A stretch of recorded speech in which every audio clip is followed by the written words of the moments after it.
जय श्री राम, जय श्री बालाजी, जय माता की।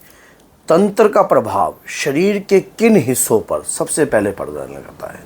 अगर मान लीजिए हमारे ऊपर कोई तंत्र हुआ है या कोई नेगेटिव एनर्जी हमारे शरीर पर आई है, तो शरीर के किन हिस्सों पर सबसे पहले प्रभाव होता है, जिससे हम ये जान सकें कि वाकई में हमारे ऊपर कोई ब्लैक मैजिक हुआ है। ब्लैक मैजिक किसी भी प्रकार के हो सकते हैं और ब्लैक मैजिक अलग अलग तरीक़ों से किए जाते हैं। और जो भी व्यक्ति तंत्र करता है या गलत प्रकार की क्रियाएं करता है, वो ये चाहता है कि आपको इस चीज़ का पता ना लगे। अगर आपको इस चीज़ का पता लग गया तो आप अलर्ट हो जाओगे, अलर्ट होकर आप अपना उपचार करा जाओगे, और उपचार अगर आपका हो गया तो तंत्र आपके शरीर से हट जाएगा। तो आज की इस वीडियो में आपको ये जानकारी प्राप्त हो जाएगी, अगर तंत्र आपके ऊपर होता है तो आप कैसे समझ सकते हो कि आपके ऊपर तंत्र हुआ है, और उसी अकॉर्डिंग आप उसका उपचार भी कर सकते हो। तो अगर आप हनुमान जी के भक्त हो तो चैनल को सब्सक्राइब कीजिए और 10 लोगों तक इस वीडियो को जरूर शेयर कीजिए ताकि वो व्यक्ति भी संभल सके। देखिए, तंत्र करने वाला व्यक्ति जो होता है वो आपके घर के बारे में जानता है, आपके बारे में जानता है। रंजिश किसी भी प्रकार की हो सकती है, लेन देन से जुड़ी हुई हो सकती है, आपको क्या पता कोई व्यापारिक तौर पर रंजिश हो सकती है, या किसी भी व्यक्ति को आपकी कोई बात पिंच हो सकती है, आपका एटीट्यूड पिंच हो सकता है। कई बार आपकी तरक्की को रोकने के लिए भी कोई कार्य ऐसे करते हैं, जैसे कोई व्यक्ति आपके घर के आपके बच्चे कामयाब हो गए हैं तो बच्चे विदेश में जा रहे हैं या अच्छी कार्रवाई कर रहे हैं या धन बहुत अर्जित कर रहे हैं, और आपके अंदर कोई एटीट्यूड सामने वाले व्यक्ति ने देख लिया, तो करने वाला जो व्यक्ति होता है वो किसी भी प्रकार से आपसे जलस करता है, किसी भी प्रकार से आपसे घृणा करता है। तंत्र के अंदर मारण प्रयोग भी होता है, उच्चाटन प्रयोग भी होता है, और यहाँ तक कि बहुत सारा प्रयोग होता है जिससे आपके शरीर में असाध्य रोग भी हो सकता है। या अगर कई बार, जैसे मैंने कल परसों भी एक वीडियो बनाई थी कि खून के छींटे आना, अगर किसी के घर में खून के छींटे आ रहे हैं तो भयभीत तौर पर आपको तंत्र किया जा रहा है कि आप भयभीत रहें, डर रहें, आपके कार्यों में रुकावट रहे। आपको कई बारी फोबिया भी हो जाता है कि वाकई में यहाँ कोई चीज़ खड़ी है, यहाँ कोई चीज़ खड़ी है। ऐसा तंत्र आपकी बुद्धि का बंधन किया जाता है। अगर आपको सिर में कीलें जैसी महसूस होती हैं, चुभन जैसी महसूस होती है, ऐसा लगता है कि बहुत आपका सिर फटने को हो रहा है, सिर पे वजन सा महसूस रहता है, दिमाग काम करना बंद कर जाता है, और सबसे पहले जब तंत्र प्रयोग करता है कोई भी व्यक्ति तो बुद्धि का फेरन जरूर करता है। आपकी बुद्धि भ्रमित होने लग जाती है, आपका दिमाग काम नहीं करता है। आप इन चीज़ों पर या तो फेथ करते हो या तो बिल्कुल भी नहीं करते हो कि मैं इन चीज़ों को नहीं मानता, क्योंकि तंत्र करने वाला व्यक्ति चाहता है कि आप मानो ही ना।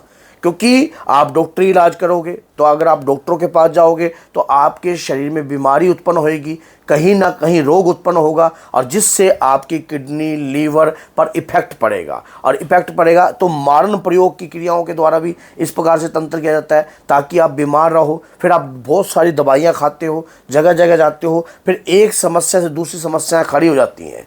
करने वाला व्यक्ति किसी भी कारण से अगर आपके ऊपर मारण प्रयोग करेगा तो शरीर में असाध्य रोग उत्पन्न करेगा। आपके शरीर में आज मान लो आपके पेट में दर्द गड़बड़ है, कल आपके सिर में दर्द था, कंधे भारी रहते हैं, शरीर टूटा टूटा महसूस करता है, शरीर के अंदर कमजोरी सी महसूस होती है, वीकनेस सी आपके शरीर में आने लग जाती है। शरीर के ये अगर, और दवाई आपको असर नहीं कर रही, थोड़ी देर के लिए दवाई असर करती है, बाद में वो दवाई असर नहीं करती है। आप फिर डॉक्टरों के पास जाते हो, रिपोर्ट में दिखाते हो, रिपोर्ट में कुछ भी नहीं आ रहा है, और पता नहीं कई बार ऐसा आ जाता है कि आपके लीवर में दिक्कत है, और कुछ समय बाद आप कुछ दवाई खा रहे हो और उसके दौरान जो है लीवर की दिक्कत बता दी है, फिर लीवर के बाद आपकी किडनी की दिक्कत है। ये भी एक तंत्र का प्रयोग है कि आपके एक के बाद एक समस्याएं खड़ी हो जाना और रिपोर्ट में कई बार कुछ भी ना आना। तो आपको विचलित करने के लिए आपकी बुद्धि को भ्रमित किया जाता है ऐसे समय पर जब तंत्र हमारे ऊपर होता है या कोई ब्लैक मैजिक हमारे ऊपर होता है। हमारा माइंड ना काम नहीं करता है, हमारा माइंड काम करना छोड़ देता है, हम अच्छाई और बुराई को समझने के काबिल नहीं रहते हैं। तो ये इसलिए होता है ताकि हमारे ऊपर जो है वो चीज़ें पनप सकें। अब सेकेंडली बात क्या होती है कि आपकी कुल देवी या कुल देवता या पितृशक्ति कोई हेल्प नहीं करती क्या? वो इसलिए नहीं करती है क्योंकि उनको बल ही नहीं मिला होता। आपने आज तक कभी उनका पूजन नहीं किया होता। जिन घरों में इन शक्तियों का पूजन नहीं होता उन घरों के अंदर तो ये पहले ही बंधन में होती हैं, पहले ही आपके घर में रुष्ट होती हैं। तो ऊपर से कोई ऐसी मलिन शक्ति घर के मुख्य द्वार पर छोड़ दी जाती है जिसके तहत आप घर में कोई पॉजिटिव एनर्जी का आह्वान ही ना कर पाओ। तंत्र करने वाला व्यक्ति आपकी पूजा के ऊपर भी बंधन लगाएगा, आपकी जब माइंड ही फेर देगा, आपका माइंड पे ही बंधन डाल देगा, तो आपका ना तो पूजा में ध्यान लगेगा, ना पूजा करने का मन करेगा। क्योंकि अगर आप कहीं ना कहीं कंटिन्यू अगर पूजा करने लग जाओगे तो वो चीज़ें घर में पनप ही नहीं पाएंगी। तो इसीलिए इसी प्रकार की गेम बिठाई जाती है ताकि आप पूजा ही ना कर पाओ। जैसे ही अगर मान लीजिए कहीं आप जुड़ भी गए, अगर आप कहीं चले भी जाते हो, तो अगर वहाँ से पूजा करने का कार्य स्टार्ट करते हो और जाकर आप अपने घर में पूजा करना प्रारंभ करते हो, 1 दिन 2 दिन 3 दिन, चौथे दिन बाद आपका मन जो बिल्कुल ये कहता है कि बस मैं मन ही नहीं करता, आलस्य आ जाता है, शरीर भारी हो जाता है, शरीर पर व्याकुलता रहती है। क्योंकि वो चीज़ें इसी टारगेट पर भेजी हुई होती है कि आपके घर में पूजा पनपे ही ना। और जब पूजा पनपेगी तो वो चीज़ें घर में पनपेंगी नहीं। तंत्र ऐसे लोगों को शीघ्रता से पकड़ लेता है, अगर कोई गंदी शक्ति ऐसे लोगों को बहुत आसानी से पकड़ लेती है जो पूजा पाठ नहीं करते हैं। उनका ऑरा वीक होता है, उनके शरीर पर वो बड़े बेहतरीन तरीके से कब्जा कर लेते हैं। और अधिकतर उन लोगों को तंत्र जल्दी जल्दी पकड़ता है जो क्रोध करते हैं। घर के अंदर 24 घंटे क्रोध रखना। मान लीजिए आप घर में कोई मंगल कार्य करने का प्रारंभ भी करते हो, तब भी तीसरे व्यक्ति के ऊपर बैठकर चीज़ें मना करवा देती हैं, भाई इन कार्यों को नहीं करना, हम इन चक्रों में नहीं पड़ते, ना हम इन चीज़ों को मानते। फिर आप सोचते हो, फिर धीरे धीरे आपका खुद का जो मनोबल है तंत्र के कारण कमज़ोर होता है, जिसके कारण अगर पॉजिटिव एनर्जी आप थोड़ी पूजा भी करते हो तो वो उनकी कोई सुनने ही नहीं देता, उनकी कोई मानने नहीं देता। भाई कि पूजा करवा लो, पूजा करने से ये कार्य होगा। जब ये सारी बातें आपके साथ हो रही होती हैं, आपकी लाइफ में परेशानी खड़ी होती है, जगह जगह जाते हो, कोई कहता है पितृ बंधन है, कोई कहता है पितृ मलिन है, कोई कहता है आपके ऊपर ये हुआ पड़ा है। ऐसे समय पर कोई बात अगर समझ में ना आए तो एक बात सबसे बड़ी बात होती है, क्या होती है? आपको हनुमान जी महाराज की शरण में जाना चाहिए।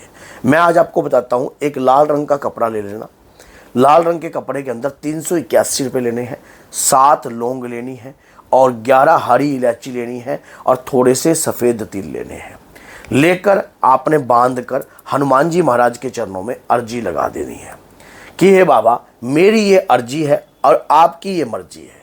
हे प्रभु, मैं परेशान हूँ, अपने पूरे परिवार के ऊपर से 7 दफ़े वार कर बाबा के चरणों में जिस दिन आप वो अर्जी बांध कर रख दोगे, तुरंत आपकी बुद्धि जो भी किसी ने किलत करी होगी या मलिन बुद्धि या कोई संकट बिठाया होगा, तो तुरंत आपकी बुद्धि जो है कार्यवक्त हो जाएगी। जैसे ही आपकी बुद्धि कार्यवक्त हो जाएगी, आपकी वो सोचने समझने की शक्ति जो है काम करने लग जाएगी। और जब सोचने समझने की शक्ति काम करने लग जाएगी, आप हर चीज़ को बेहतरीन तरीके से समझने लग जाओगे और उसके बाद आप अपने घर का उपचार जो है सही तरीके से करवा सकते हो। अगर किसी भी भाई का उपचार नहीं हो रहा है या कोई भाई परेशान है, दिक्कत समस्याओं में खड़ा है और अब तक बहुत जगह दिखा चुका है, उसे लाइफ में जो है रोशनी नहीं प्रदान हो रही है, तो आप मेरे दरबार से भी जुड़ सकते हो। अभी अब हम बालाजी भी जा रहे हैं, तो आप बालाजी भी हमारे साथ चल सकते हो और दरबार से जुड़कर अपने घर में कार्य भी करवा सकते हो। लेकिन इस वीडियो को अपने तक मत रखना, 10 लोगों तक जरूर शेयर करना, क्योंकि जिस भी व्यक्ति के पास ये वीडियो जाएगी क्या पता किस परेशानी में वो उलझ रहा हो। तो बोलिए जय सीताराम, जय माता दी।